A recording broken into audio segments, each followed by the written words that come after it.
Hey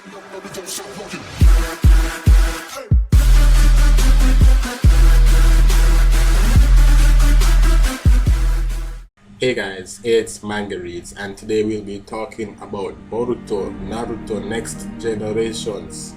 And the focus of our video today is 10 things that we should look forward to happening in the anime of Boruto in the coming weeks. Now, we're at episode 15 and we're basically setting up for the Naruto Gaiden arc.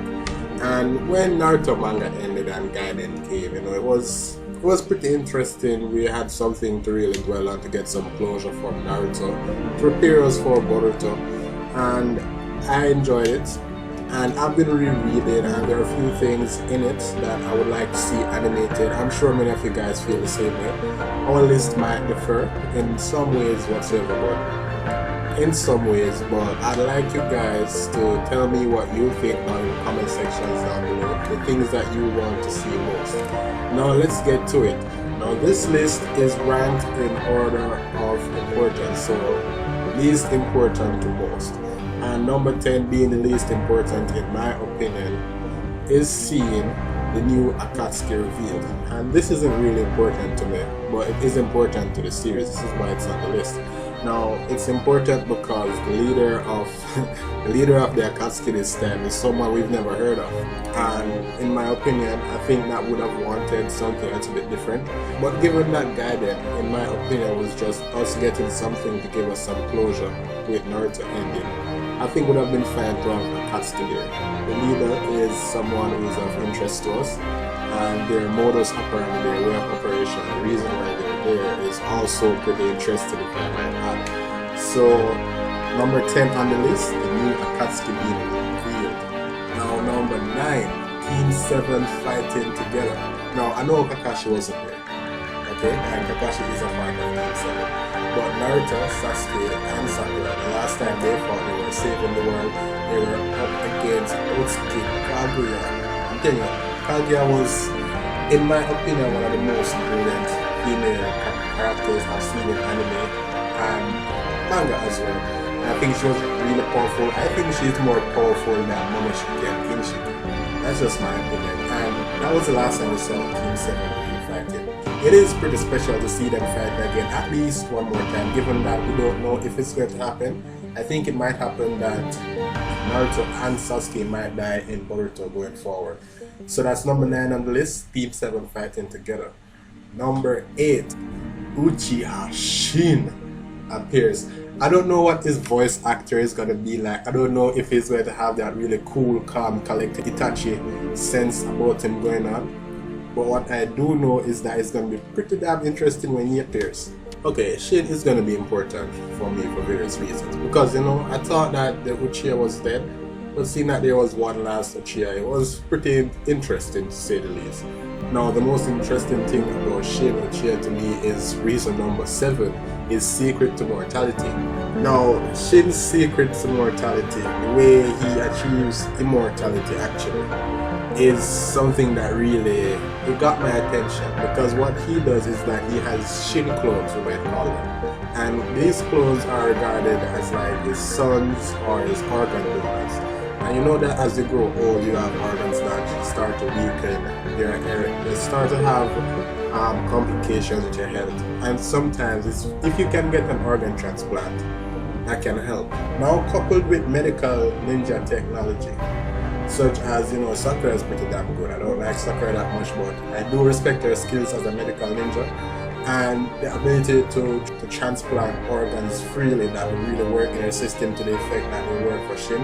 I think the way that he achieved immortality is second to Orochimaru, because Orochimaru can appear here, there, and everywhere.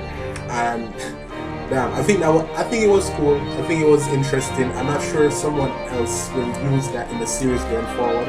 But that's Shin's big secret. That's what makes Shin Uchiha something different from everyone else. And it's pretty damn interesting that he did it. It's pretty interesting that it has been working, because he did know Itachi. So where was he in Tsukino there? Now let's get going, guys. Number 6, Kabuto running an orphanage. And I'm still smelling Itachi here, because we do know that Itachi has huge links with Shin, and not many links, because Shin really admired Itachi. Itachi was the reason why Kabuto turned over a new leaf and did the Ida Tensei Jutsu and started to see himself from more of who he really was. And a part of that had to do, well, all of it had to do with the Izanami that Itachi used. And I never knew where I would have seen Kabuto again following the Naruto ending and stuff like that, because he did left pretty early from the war. And in Boruto we haven't seen many traces of him, because even when we've seen glimpses of Orochimaru, he wasn't there. So seeing Kabuto return as a good person is pretty cool, and he has an Orochimaru-esque thing going on for him. We're not sure if he's a man or a woman, but let's get going. Number 5, Naruto almost getting killed. Now this isn't one of the bigger points on the list, even though it's ranked so high, but I just think the way how casually it happened, where he got stabbed in the stomach, right? And if it was a minor character, he would have died from that. Yeah, I'm telling you, he would have died from that. And if Shin really wanted to kill Naruto, that wound would have been much, much bigger. I would have been in much more trouble, because he didn't know that Sakura helped him and stuff like that. And you do know with the 90th chakra, he heals wounds pretty fast and injuries, so it could have been way more serious than that. But the way how it casually happened, no one even realized until they reacted to feeling the blade into the stomach. So Naruto almost getting killed. Number 5, let's go to number 4. Orochimaru and Team Taka or Heavy appears. Now I'm going to think that they're really Team Taka, given that last thing that Sasuke made them and their last mission before he split. So it's Orochimaru and Team Taka. Orochimaru is of interest to me. It's following the new incident and what I've learned about Orochimaru knowing about the Ghost of Tenno. Orochimaru's link with Mitsuki is what is my favorite character at this point in time. This is open to change in the future though. Orochimaru is of interest to me. I was happy to see him return, but I wasn't happy to see what he looked like. Orochimaru, what's happening? Do you guys remember how it's on screen right now? Like, oh, what did he do? It seemed that he did plastic surgery, but it went too smooth. Too smooth. And Team Taka, they were pretty cool, they were pretty close to Sasuke. And seeing that Sasuke is a little bit different now as a person, it's interesting to see how they've interacted. I'm not sure how well it's going to be animated, how much detail they'll put on interaction between Sasuke and Team Taka and Orochimaru. But it's something that's really interesting there for in the series, because what I've been realizing is that many of the older terms and the older characters in the Naruto series are playing a really important part early on in the Boruto series. Ashurama Cells being one, Orochimaru and his will to destroy the village and all his links to all the bad people. I'm telling you, whenever there is bad news somewhere in the Narutoverse, Orochimaru has some link to it. He either knows the person who's doing it or he is the person doing it. That's just it. Orochimaru and bad news, they walk together. Number 3. Sarada learns that Sakura isn't her mother. This was an emotional stage. Sarada was going through a lot. She wanted to meet her father. She realized that Sakura wasn't her mother after a pretty rough journey. I'm certain that it had a really big effect on her, but Naruto was there to help her through it, but it almost never mattered. And the reason why this is so high on the list, and it perhaps could have been number 1 if you ask me, is that this is the point where Sarada made up her mind that she wanted to become a Kage.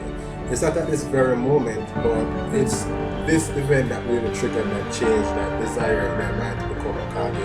Because remember, she was going through a crisis. She never knew her parents were. She wasn't sure if Sasuke was someone who really liked her. She wasn't sure if Sakura was really her mother. She wasn't sure who she was or what her purpose was. But given that Naruto was able to help her through that moment, being the Hokage and being that he says that, you know what, the village is my family, you're my family, it doesn't matter if you're related by blood, it's the feelings that count. I think that's what really steered Sarada on the path to becoming a Hokage. She will be the first Uchiha Hokage. That's it. Number 2. Sarada meets Sasuke. When Sarada met Sasuke, it was not the type of father-daughter reunion you would have wanted. Oh father, I missed you. Daughter, where have you been? I'm so sorry I was... No. It was more like, Papa, you bitch, I'll kill you. Nah, he never really said that. But Sasuke was really on edge given the Shin incident, given the research he was doing on Kaguya. And when he saw Sarada, he never knew she was someone who was an ally and enemy, given that Naruto was supposed to be there. And he drew his katana at her, and she started crying and said, "Papa." And Sasuke knew immediately there and then that it was his daughter, but she was devastated from that. It wasn't the type of meeting that she would have wanted, she would have expected when she left the village with Chocho to go and meet Sasuke. So you know what, guys? That was a pretty emotional point. That was one of the most devastating points in Sada's life, even more so than when Sakura was into her mother. And for that reason, I put that number 2. And number 1, guys, I'm pretty sure you can guess it by now. It's Sarada awakening the Sharingan, and this is so critical to the series going forward. There was one point. It was stated that they're not sure if Sarada would awaken the Sharingan. I'm not sure if it was Sakura who said it or something like that, but it's gonna come in the anime, right? And this is where I'm getting at. If it's possible that Naruto and Sasuke are going to die in the series, it's gonna be very important for the bloodline of the Uchiha and the history of the Uchiha that someone remains an Uchiha who has the Sharingan. Now, it's pretty interesting that the last Uchiha is a female if Sasuke dies.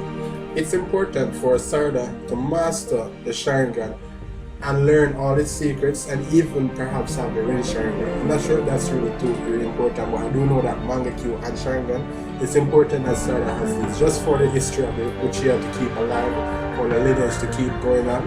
And the moment she awakened the Sharingan, that really is an important part for the series. It's important going forward. Given that she's a main character and she will be on team with Boruto and basically who is apparently the main protagonist of the series, and we know that we have Kawaki coming and stuff like that. It might have been a bit of a stretch for her not to have the Sharingan. I would have expected her to have it, but when she awakened it, it's confirmed just how well this series will be going. We can confirm that there will be someone to carry on the name of the Uchiha. I love the Uchiha. I'm sorry, but I do.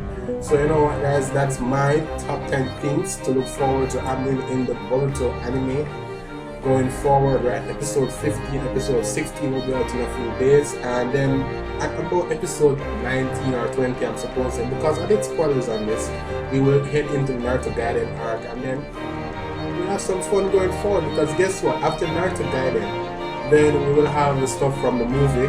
When the movie is finished, then we'll get into some really new material stuff we haven't really known.